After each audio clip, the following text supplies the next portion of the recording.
নির্বাচন কমিশন জামায়াতে ইসলামের নিবন্ধন ফিরিয়ে দেওয়ার মাধ্যমে আগামী দিনে নির্বাচন করতে আর কোনো বাধা থাকলো না বলে জানিয়েছে দলটির সহকারী সেক্রেটারি জেনারেল হামিদুর রহমান আজাদ। বুধবার প্রধান নির্বাচন কমিশনের সাথে বৈঠক শেষে তিনি বলেন, নির্বাচনের লেভেল প্লেয়িং ফিল্ড নিশ্চিতে নির্বাচন কমিশনকে ভূমিকা রাখতে হবে।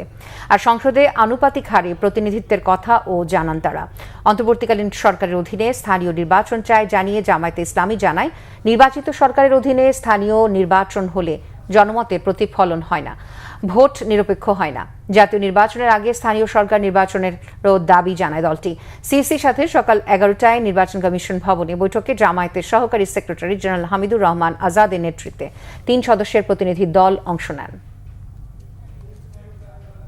লোকাল গভর্নমেন্ট ইলেকশন যদি দলীয় সরকারের অধীনে হয়, দলীয় প্রার্থীদেরকে চেয়ারম্যান মেম্বার বানানোর জন্য, মেয়র বানানোর জন্য গভর্নমেন্ট টোটাল ইনস্টলমেন্টকে কাজে লাগিয়ে ভোটকে, ইলেকশনকে প্রভাবিত করে দলীয় প্রার্থীকে জিতে আনে।